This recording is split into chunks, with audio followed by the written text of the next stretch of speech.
In the middle of the night, a robbery at a luxury dealership took a completely unexpected turn. A horse stormed into the place right in the middle of the criminal's action, but what it did left everyone in shock. The security cameras caught everything, and the footage is unbelievable, and trust me, this story only gets weirder. Watch until the end and subscribe to the channel so you don't miss the latest updates on this crazy case. Night descended on Bridgeport, Connecticut, as the final rays of the setting sun painted the sky in hues of amber and violet. The exclusive Harrington luxury auto dealership stood as a beacon of opulence on the main avenue, its glass facade gleaming with the reflection of streetlights and the silhouettes of high-end vehicles. Inside, Emily Curtis, the night manager, was completing her final rounds before closing time.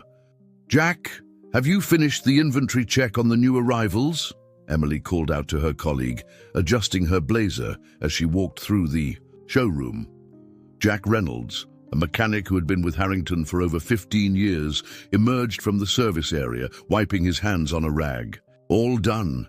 Those new German imports are something else. The boss really outdid himself this time." Emily nodded, her eyes scanning the immaculate display of vehicles. The centerpiece was a limited edition sports car that had arrived just that morning, its metallic finish catching the light in ways that seemed almost supernatural. "Make sure the alarm is set properly tonight. Mr. Harrington would have a fit if anything happened to his precious new acquisitions." As they prepared to close, neither noticed the surveillance camera capturing unusual movement outside. A large chestnut horse with no rider or obvious source of origin had appeared on the sidewalk across from the dealership. The animal stood motionless, its dark eyes fixed on the building with an intensity that might have seemed unsettling had anyone been watching the monitors. "Did you hear about Old Man Wilson?" Jack asked, as he helped Emily shut down the computers. "They say he's finally moving out of that farmhouse on the outskirts of town. Been there since before I was born." Emily shrugged. "Can't say I know much about him. Keeps to himself, doesn't he? He was one of the original investors in this place way back when. Had a thing for horses, used to breed them on his property. Mr. Harrington told me once that Wilson had a special stallion he was particularly fond of. Story goes, the horse disappeared one night after a break-in at his farm. Wilson was never the same after that." "That's sad," Emily replied, though her attention was already shifting to her end-of-day checklist. "Can you make sure the back gate is secured? I need to finish the sales reports." Outside, under the cover of darkness, 5 figures moved with practiced precision toward the dealership.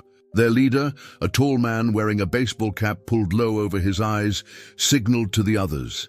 They had been planning this for months. Get in quickly, disable the security system, restrain any staff, and drive out with the most valuable vehicles before police could respond. Simple, clean, and lucrative. "Remember, no unnecessary roughness," the leader whispered to his crew. "We're here for the cars, nothing else." Meanwhile, the horse across the street had begun to move, its hoofs making an eerie, almost deliberate sound against the pavement. It crossed the road with a strange sense of purpose, heading directly toward the dealership. Inside, Emily was just about to call out to Jack again when the light suddenly went out. She froze, her heart racing as she heard the unmistakable sound of the front door being forced open. "Jack?" she called out, her voice barely above a whisper. There was no response.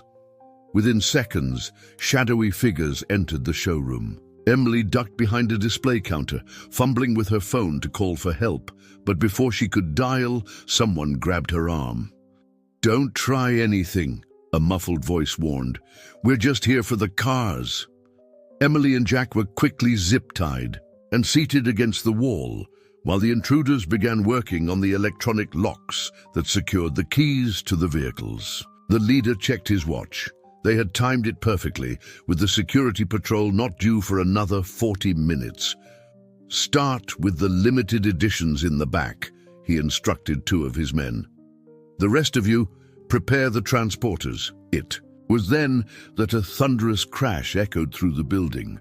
The front glass door had shattered, and to everyone's astonishment, a large horse stood among the fragments, its powerful frame silhouetted against the faint streetlight outside. The intruders froze, momentarily stunned by the bizarre sight. The horse took several steps forward, entering the showroom proper, its eyes reflecting an almost unnatural light. "What the hell?" one of the men exclaimed, backing away. The leader recovered quickly. "Ignore it. Probably escaped from somewhere. Focus on the job." But as one of the men moved toward the key cabinet, the horse suddenly charged, forcing him to dive behind a car for protection. The animal moved with a startling intelligence, positioning itself between the intruders and their objectives, its muscles tensed as if ready to attack anyone who came too close. "Get rid of it," the leader hissed. But when another man approached with a metal rod from a display stand, the horse reared up, its front hooves slashing the air dangerously close to his head. Emily and Jack watched in disbelief as the scene unfolded. The horse was not behaving like a frightened animal that had wandered in by accident. It moved strategically, blocking pathways to the most valuable cars, forcing the intruders to retreat whenever they tried to advance. "Have you ever seen anything like this?" Emily whispered to Jack, who shook his head, his eyes wide with astonishment. One of the intruders, growing frustrated, made a dash toward the key cabinet. The horse reacted with astonishing speed, vaulting over a small display and landing directly in his path. The man stumbled backward, falling over a promotional stand. The leader, realizing that their carefully planned operation was being derailed by this unexpected development, signaled to his team to regroup. "We need to get this animal out of here. Use the tarp from the truck to corral it." But as they tried to coordinate, the horse became even more aggressive, charging at anyone who moved toward the vehicles or the captive employees. It seemed to be protecting not just the cars, but Emily and Jack as well. Jack squinted at the animal, a strange recognition dawning on his face.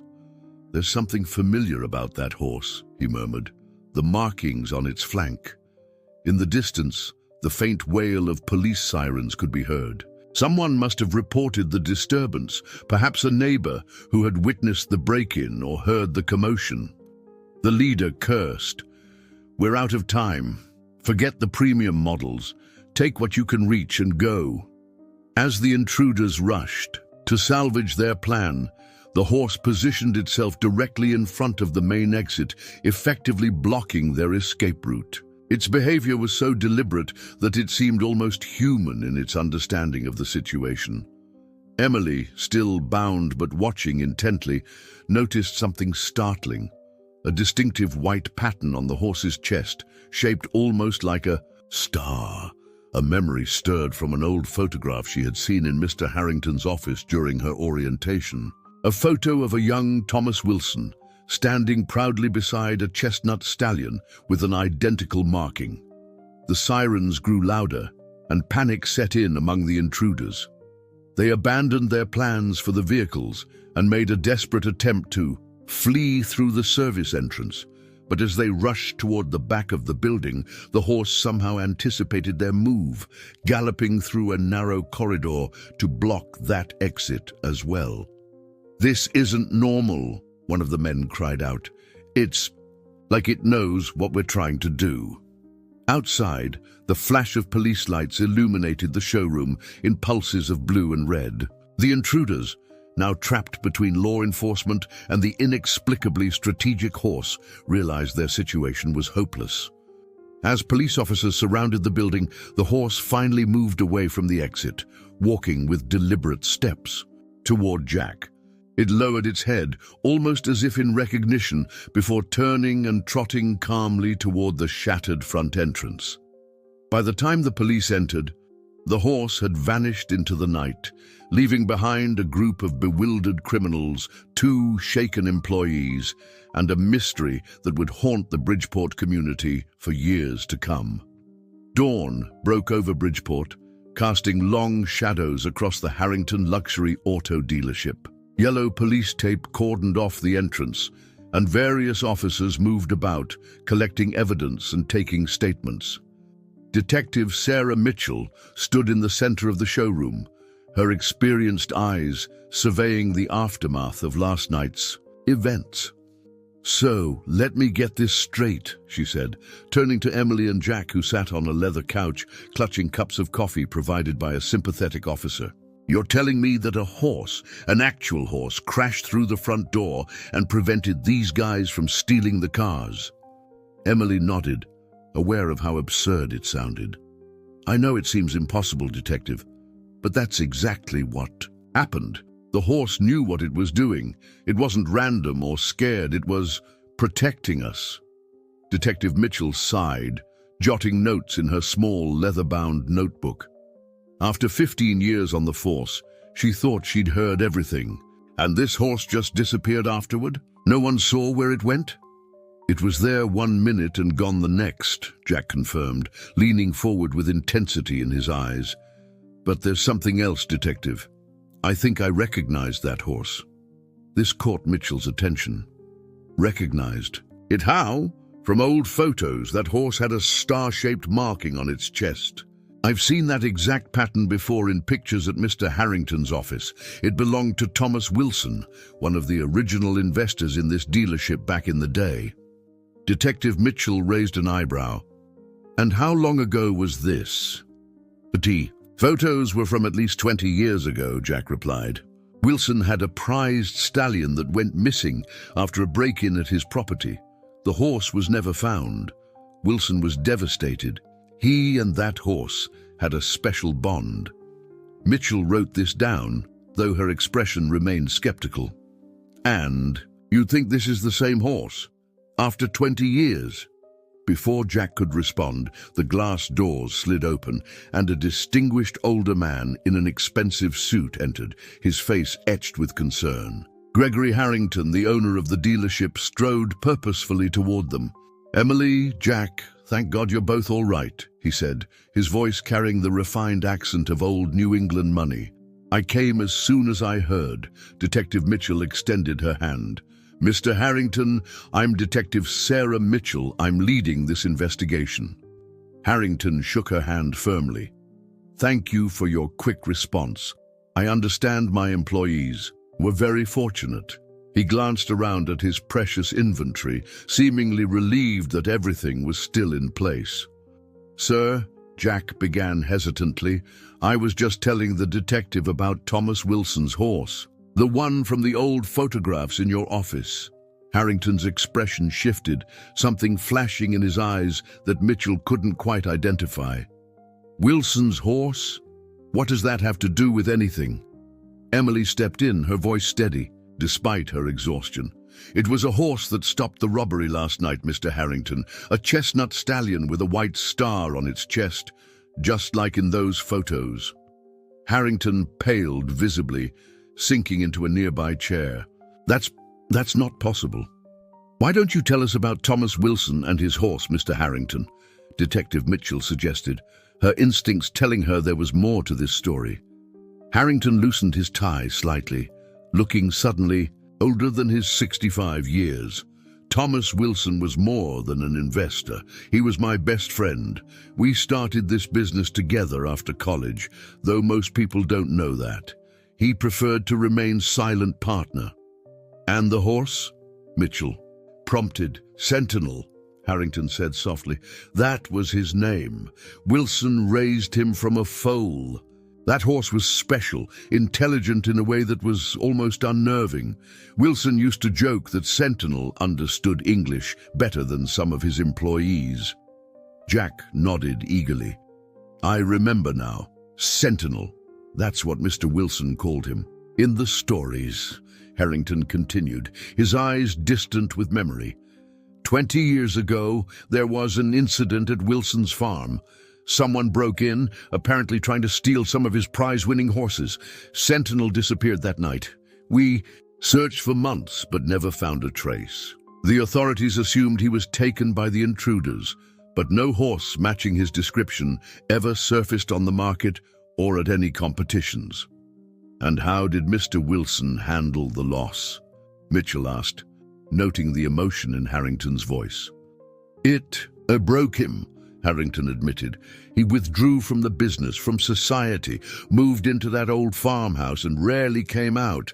We've barely spoken in years. Emily leaned forward. Mr. Harrington, I know this sounds crazy, but I swear the horse that saved us last night was Sentinel. It had the exact same marking, and it moved with this purpose, like it knew exactly what it was doing. Harrington shook his head slowly.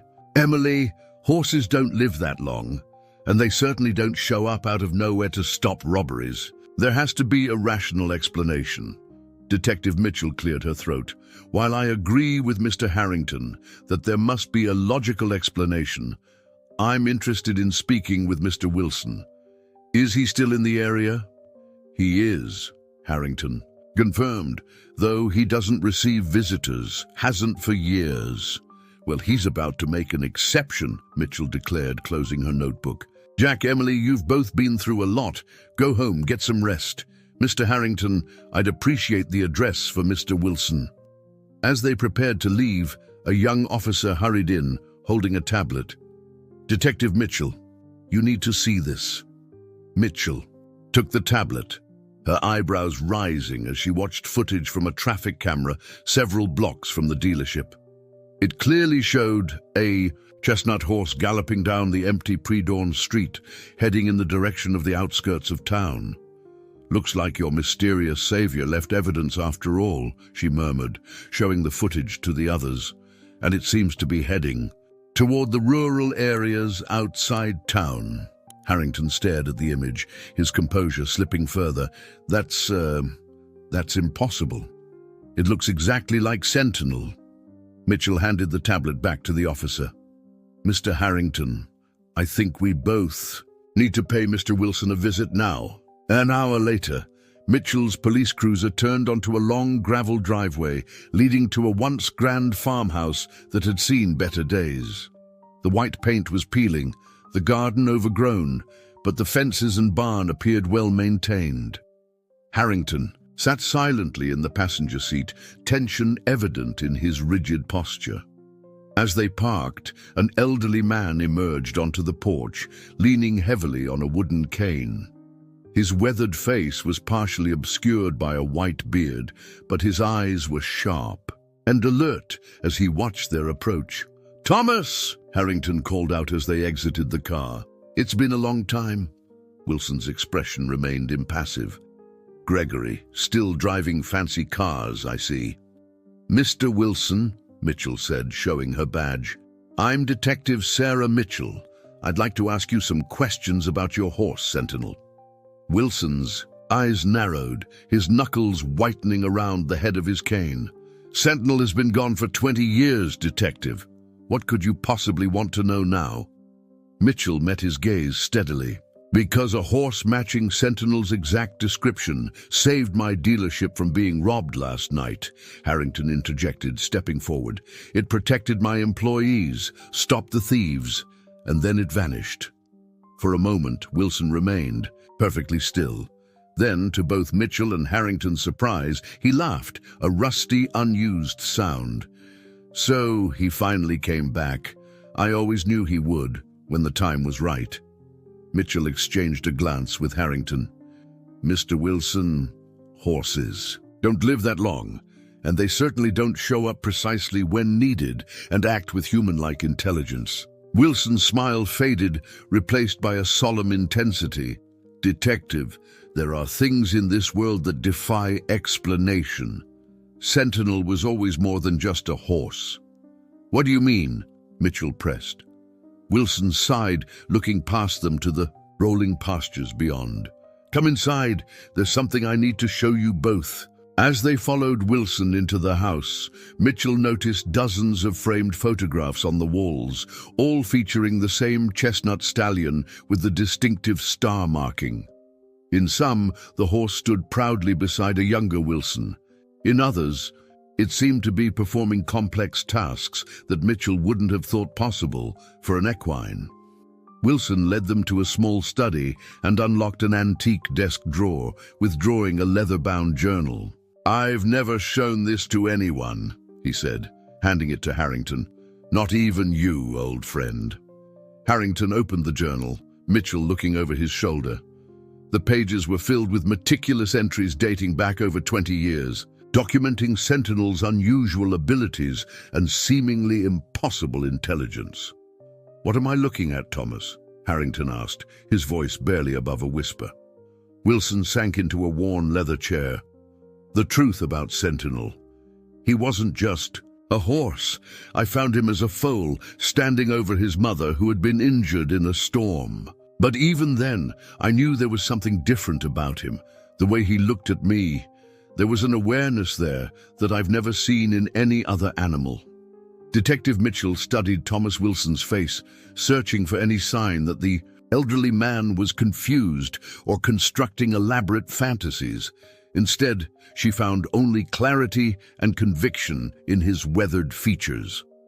"Mr. Wilson," she began carefully, "these journal entries suggest that Sentinel possessed abilities far beyond those of a normal horse. You're claiming he could understand complex commands, solve problems, and even seem to anticipate events before they happened." Wilson nodded, his eyes drifting to the window that overlooked the empty paddocks behind his house. "I know how it sounds, Detective. That's why I kept it to myself all these years. People already thought I was eccentric. I didn't need them thinking I was completely delusional as well." Harrington flipped through more pages of the journal, his expression shifting from skepticism to wonder. "Thomas, some of these incidents, they're extraordinary. You write that Sentinel warned you about a structural weakness in the barn roof before it collapsed?" 2 days before," Wilson confirmed. "He refused to enter the barn, kept pulling me away from it. When I finally investigated, I found a major support beam that had been compromised by termites. If I hadn't discovered it, the whole thing might have come down during the next storm." Mitchell took the journal, examining an entry from April 1999. "And this incident at the river?" Wilson's face softened with memory. "My granddaughter, Lisa, was visiting. She wandered off while I was fixing a fence. Sentinel found her at the river's edge where she'd slipped on some rocks. He positioned himself so she could climb onto his back, then brought her safely home. She was only 7, and neither of us had trained him to do anything like that." These accounts are fascinating," Mitchell admitted, "but they don't explain how a horse that disappeared 20 years ago could suddenly reappear, looking exactly the same to stop a robbery." Wilson rose slowly from his chair and walked to a cabinet in the corner of the room. From it, he removed a small wooden box, inlaid with silver designs that resembled constellations. "Before I show you what's in here, I need to tell you about the night Sentinel disappeared." He returned to his seat, the box resting on his lap. "It wasn't a simple theft attempt, as I led everyone to believe. That night, I had a visitor, a woman who claimed to be a descendant of the Pequot tribe that once lived on this land." Harrington leaned forward.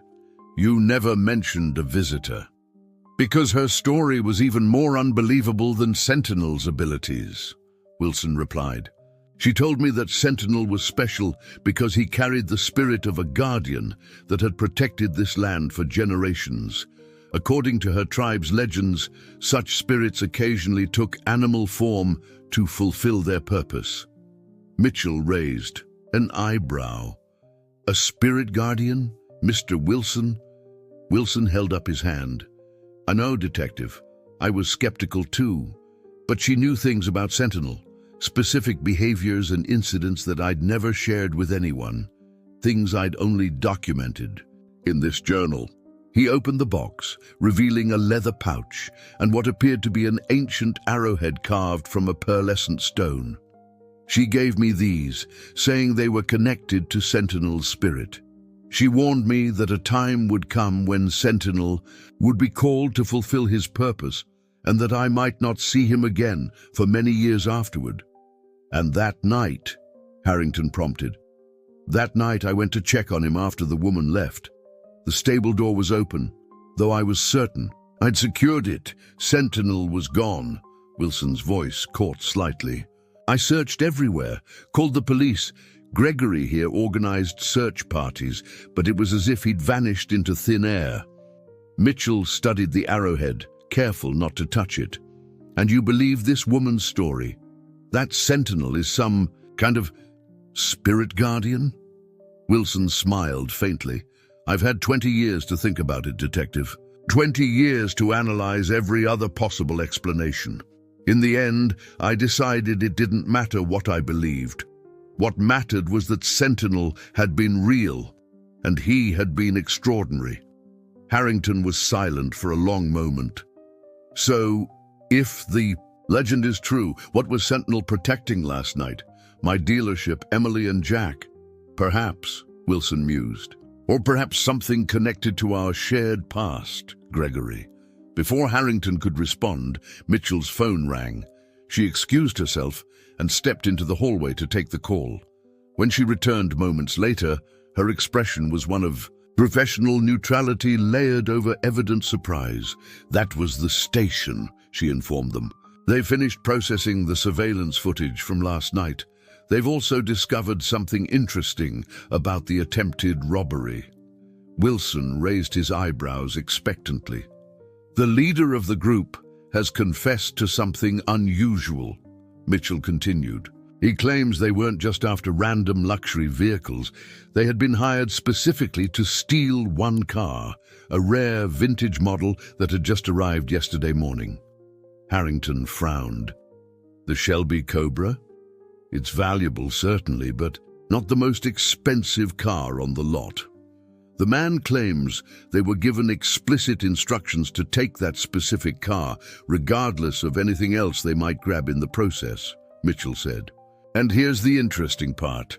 That model was the very first car you and Mr. Wilson sold when you opened the dealership, wasn't it? Harrington's eyes widened as he turned to Wilson. How did you know that? It's in the case file, Mitchell explained.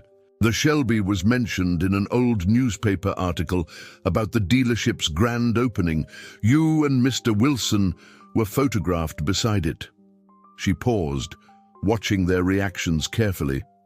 The article was among the items found in the possession of one of the suspects. Wilson's hands trembled slightly as he closed the wooden box. So someone targeted that car specifically because of its connection to our past. The question is who? Harrington asked. And why? Mitchell's phone chimed with a text message. She checked it quickly. The station has sent me the enhanced security footage from last night. Would you like to see it? Both men nodded, and Mitchell positioned her phone so they could all view the screen. The footage was grainy, but clearer than before, showing the chestnut horse entering the dealership and systematically preventing the robbery. What caught their attention, however, was a moment near the end of the video, when the horse approached. The Shelby Cobra. Look there, Wilson whispered, pointing to the screen. He's checking the vehicle. Indeed, the footage showed Sentinel circling the vintage car, inspecting it thoroughly before positioning himself protectively in front of it. He wasn't just randomly blocking the thieves, Harrington realized. He was specifically protecting that car. Mitchell zoomed in on another section of the footage, showing a brief interaction between the horse and Jack Reynolds. Your mechanic seems to recognize the horse here. Look at his expression. Wilson leaned closer to the screen. Jack was just a young apprentice when I was still actively involved in the dealership. He wouldn't have known Sentinel well. Yet he recognized him, Mitchell noted. And Sentinel seemed to recognize him too. Harrington ran a hand through his silver hair, looking suddenly exhausted. None of this makes sense, Thomas. Even if we accept this wild theory about spirit guardians, why now? Why that car? Before Wilson could respond, a soft, whinnying sound came from outside. All three of them turned toward the window, where a silhouette was clearly visible against the late afternoon sun, the unmistakable shape of a horse standing just beyond the fence line. Wilson was on his feet immediately, moving with more energy than his age would suggest possible. Harrington and Mitchell followed him through the house and onto the back porch, where they had a clear view of the paddock. There, standing perfectly still as if he had been waiting for them, was a chestnut stallion with a star-shaped marking on his chest. "Sentinel," Wilson breathed, his voice thick with emotion. The horse's ears perked forward at the sound of his name. He tossed his head once, then began walking deliberately toward them, his gait smooth and measured. "That's impossible," Harrington whispered. "He looks exactly the same as he did 20 years ago." Mitchell stood frozen, her law enforcement, training and logical mind struggling to reconcile what she was seeing. The horse that approached was clearly the same animal from the security footage, and if Wilson and Harrington were to be believed, the same horse from 2 decades earlier. Wilson stepped off the porch and slowly crossed the yard to the fence. Sentinel met him there, extending his neck over the railing. With trembling hands, Wilson reached out to touch the horse's muzzle. "You came back," he said softly, "after all this time." Sentinel nickered gently, pressing his head against Wilson's palm. The connection between them was palpable, even to Mitchell, who observed from a distance. Harrington approached more cautiously, disbelief evident in every step. "It can't be him, Thomas. It's not logically possible." But as Harrington drew nearer, Sentinel turned his gaze toward him, dark eyes reflecting a depth of awareness that sent a chill down Mitchell's spine. The horse moved deliberately along the fence until he stood directly in front of Harrington, then bobbed his head in what almost appeared to be a greeting. "My God," Harrington whispered. "It is him. I'd know those eyes anywhere." Mitchell found herself moving closer, professional curiosity overcoming her skepticism. "Mr. Wilson, this horse appears to be in his prime, not 20 years older." Wilson nodded, a strange smile playing on his lips. "As I said, Detective, Sentinel was always more than just a horse." The detective pulled out her phone and took several photographs, trying to maintain some semblance of procedural normalcy in the face of the inexplicable. "I need to document this for the case file, though I'm not entirely sure how I'm going to explain it in my report." Wilson chuckled. "Sometimes, Detective, it's better to simply accept that there are mysteries in this world that defy conventional explanation." As the sun began to set, casting long shadows across the property, Sentinel suddenly lifted his head, ears pricked forward, his attention fixed on something in the distance. He let out a loud whinny, then backed away from the fence. "What is it?" Harrington asked.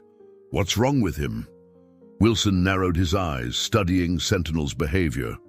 "He senses something that concerns him." Mitchell's phone rang again. This time when she answered, her expression quickly darkened. "I see. Keep me updated." She hung up and turned to the 2 men. "That was the station. The suspects from last night have all been released." "Released?" Harrington exclaimed. "On what grounds?" "Lack of evidence," Mitchell replied grimly. "The surveillance footage has been corrupted. It no longer shows the horse, just static during those critical moments. And without that evidence, they couldn't hold them," Wilson finished, his eyes returning to Sentinel, who continued to paw at the ground nervously. "This isn't over." Harrington stared at his old friend. "What do you mean?" Wilson gestured towards Sentinel. "Look at him. He's agitated, alert. Whatever purpose brought him back hasn't been fulfilled yet." He turned to Mitchell. "Detective, I believe the release of those men is no coincidence, and I think we're all still in danger." Mitchell frowned. "Based on what evidence, Mr. Wilson?" "Based on him," Wilson replied, pointing to Sentinel. "He knows something we don't, and I've learned over the years that when Sentinel is concerned, we should be as well." As if to emphasize Wilson's point, Sentinel reared up suddenly, his front hooves pawing at the air before he turned and galloped toward the far end of the property, disappearing into the tree line just as darkness began to fall. "Where is he going?" Harrington asked. Wilson's expression was grim but determined. "I don't know, but I think we need to find out." Detective Mitchell's police cruiser sped through the darkening Connecticut countryside, headlights cutting through the gathering mist. Thomas Wilson sat in the passenger seat, clutching the wooden box with its mysterious contents, while Gregory Harrington occupied the back, constantly checking his phone for updates from the dealership. "Emily just texted," Harrington announced, the blue light from his screen illuminating his worried face. "She says there's something strange happening at the dealership. The security cameras are picking up movement in the showroom, but there's no one there." Mitchell accelerated, her knuckles white against the steering wheel. "I've dispatched additional units to the location, but they're still 10 minutes out." Wilson stared straight ahead, his weathered face set in determined lines. "We need to hurry. Sentinel was trying to warn us." "Thomas," Harrington began hesitantly, "even if we accept everything you've told us about Sentinel, this guardian spirit theory, what exactly do you think is happening? Why would the horse protect that specific car?" Wilson turned the wooden box over in his hands, tracing the silver constellation patterns with his fingertips. "That Shelby Cobra represents more than just our first sale, Gregory. It represents our friendship, our partnership. Something that was broken 20 years ago when Sentinel disappeared." The detective navigated a sharp turn, the cruiser's tires gripping the wet asphalt. "Mr. Wilson, are you suggesting that Sentinel returned specifically to bring you two back altogether?" Wilson's eyes crinkled with a hint of a smile. "The Pequot woman told me that guardian spirits don't just protect places or objects, they protect bonds between people. Connections that matter." Harrington was silent for a moment, absorbing this. "But why now, after all these years?" "I'm selling the farm," Wilson admitted quietly, "finalizing the paperwork tomorrow. Once that happens, my connection to this land, to our past, would be severed completely." Mitchell's police radio crackled to life. "All units, be advised, security breach at Harrington Luxury Auto. Silent alarm triggered." She grabbed the radio. "This is Detective Mitchell. I'm en route with civilians. ETA 5 minutes." As they approached the outskirts of town, Mitchell killed the headlights and slowed the vehicle. "I'm going to stop here. It's safer if I approach on foot and assess the situation." "I'm coming with you," Wilson declared, his tone brooking no argument. "If Sentinel is there, he'll respond to me." "And I'm not staying behind," Harrington added firmly. Mitchell looked like she wanted to protest, but time was of the essence. "Stay behind me, both of you." They parked the cruiser in a side alley and approached the dealership from the rear. The building stood eerily quiet, its glass facade reflecting the streetlights. No sign of forced entry was immediately visible. "Look," Harrington whispered, pointing to the service entrance. The door was slightly ajar, though no alarm had been triggered for that particular entrance. Mitchell drew her weapon, indicating for the two men to stay back as she approached cautiously. Just as she reached for the door, a soft whinnying sound came from inside the building. Mitchell froze, exchanging glances with Wilson, who nodded in confirmation. "Sentinel," he breathed. They entered quietly, Mitchell leading with her gun drawn. The service area was dark, illuminated only by the dim emergency lights. As they moved through toward the main showroom, the sound of movement became more distinct, the unmistakable sound of hooves on polished concrete. When they reached the showroom, they found Sentinel standing directly beside the Shelby Cobra, his coat gleaming under the security lights. But he wasn't alone. A shadowy figure stood on the other side of the vehicle, seemingly frozen in surprise at their entrance. "Police! Don't move!" Mitchell called out, her weapon trained on the intruder. The figure darted behind a display, but Sentinel reacted instantly, moving to cut off their escape route. The horse maneuvered between vehicles with surprising agility, forcing the intruder back toward Mitchell. "Jack?" Harrington exclaimed as the light revealed the intruder's face. "Jack Reynolds, what are you doing here?" Jack, the longtime mechanic, straightened up, his expression a mixture of defiance and resignation. "Mr. Harrington, Mr. Wilson, I can explain." Mitchell kept her weapon steady. "Hands where I can see them." "It's not what you think," Jack insisted, raising his hands. "I'm not stealing anything." Wilson stepped forward, his eyes moving between Jack and Sentinel.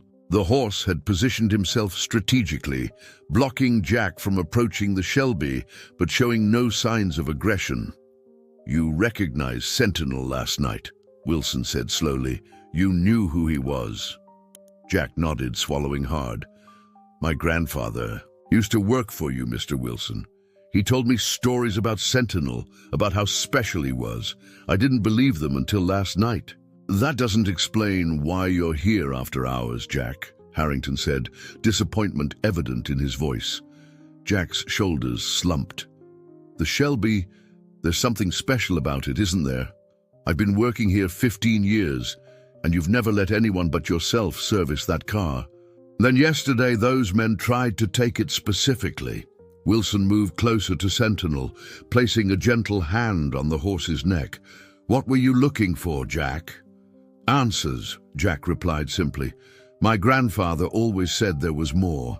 To the story of why you two fell out, he said it had something to do with this car." He gestured toward the Shelby. "After what happened last night, I needed to know why." Mitchell lowered her weapon slightly. "So you broke in to examine the car?" "I have keys," Jack corrected. "I was going to look at it and leave. No harm done." Wilson exchanged a long look with Harrington, unspoken communication passing between them. Finally, Wilson approached the Shelby, running his hand along its classic lines. "There is something special about this car," Wilson admitted. "Not something hidden in it, but something it represents." He turned to Harrington. "Tell him, Gregory.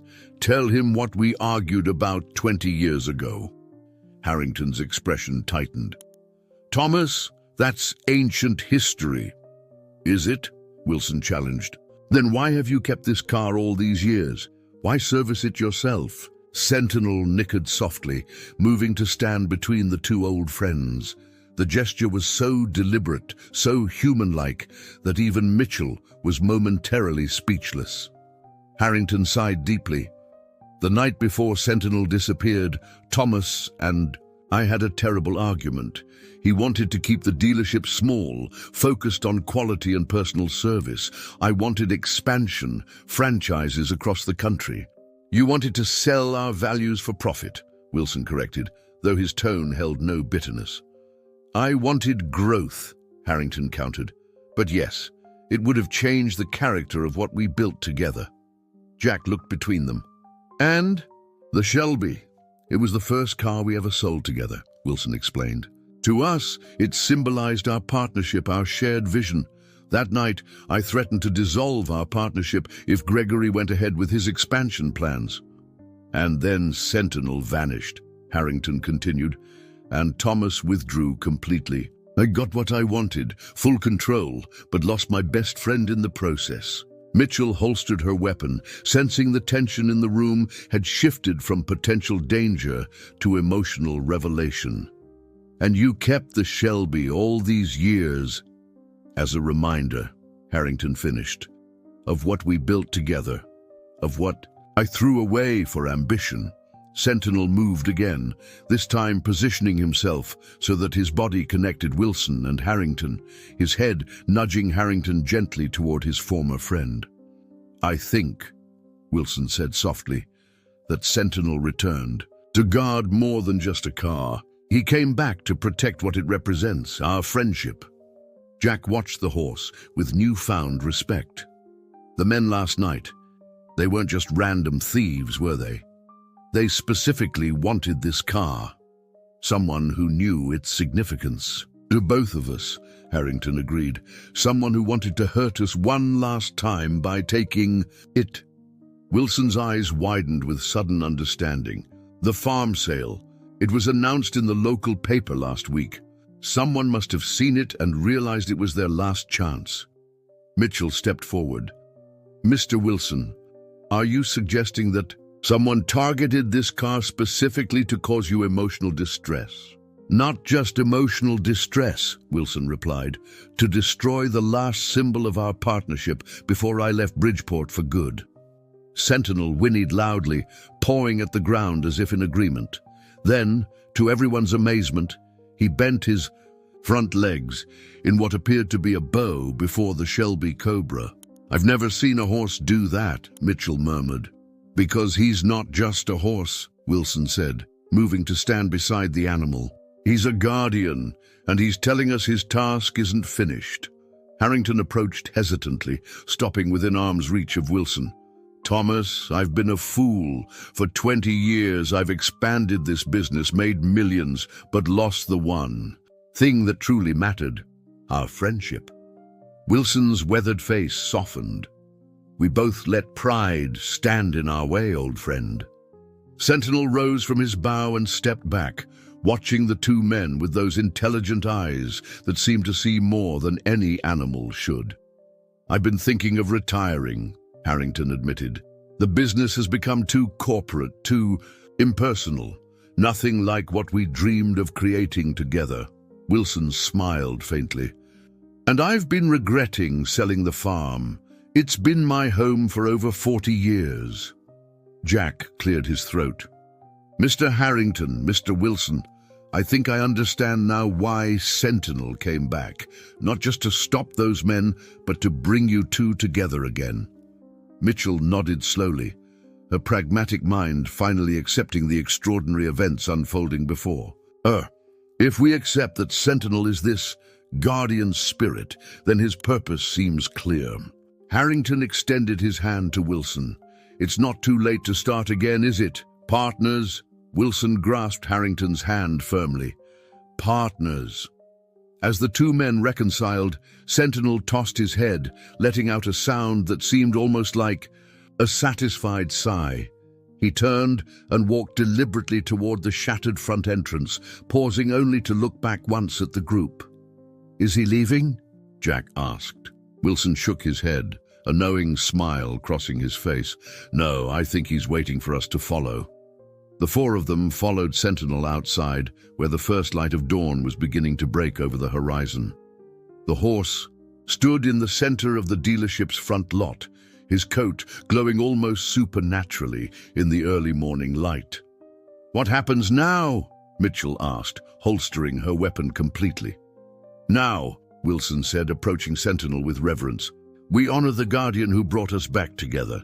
He removed the arrowhead from the wooden box and held it up. In the dawn light, it seemed to capture and amplify the sun's rays, casting prismatic patterns across Sentinel's coat. The horse nickered softly, lowering his head to touch his muzzle to Wilson's hand. Then, to everyone's astonishment, he began to walk away, each step seeming lighter than the last, until he appeared to be barely touching the ground at all.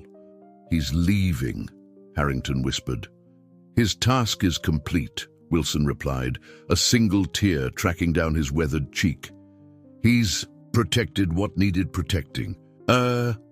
They watched in awe as Sentinel reached the edge of the property, his form becoming increasingly transparent with each step. Just before he disappeared completely, he reared up one final time, silhouetted against the rising sun, a majestic farewell that none of them would ever forget. Goodbye, old friend, Wilson murmured as the magnificent horse vanished from sight, leaving behind only the lingering sense of something magical and inexplicable. In the weeks that followed, Wilson cancelled the sale of his farm. Harrington stepped down as CEO of his company, appointing Jack as the new manager of a smaller, more personalized dealership that reflected the original vision he and Wilson had shared. The Shelby Cobra remained on display, not for sale, but as a symbol of a friendship restored through extraordinary means. Detective Mitchell filed her report on the attempted robbery. carefully omitting any mention of guardian spirits or horses that appeared and disappeared like ghosts. Some mysteries, she had learned, were better left unexplained in official documents, and sometimes, on quiet evenings when Wilson and Harrington sat together on the farmhouse porch, reminiscing about old times, they would catch a glimpse of movement. At the edge of the paddock, a flicker of chestnut coat, a flash of a star-shaped marking, reminders that their guardian was never truly gone, just watching from somewhere beyond ordinary understanding. For in Bridgeport, Connecticut, where luxury cars gleamed under showroom lights and ancient farmlands stretched toward the horizon, there existed a special bond between two friends and a remarkable horse who had returned when they needed him most, leaving behind a legacy of protection, reconciliation, and wonder that would endure for generations to come. Dear listeners, we hope you've been captivated by the tale of Sentinel, the mysterious guardian who brought Thomas and Gregory back together. For more extraordinary stories that explore the depths of friendship and the unexplainable bonds that connect us all, we've created a special playlist just for you. You'll find it by clicking on the link to your left. If you enjoyed this story, please don't forget to subscribe to our channel and give this video a thumbs up. Every day, we bring you unique narratives that delve into life's most profound mysteries and connections. Don't miss our upcoming content that will transport you to worlds where the ordinary and extraordinary meet. We can't wait to read your thoughts in the comment section below.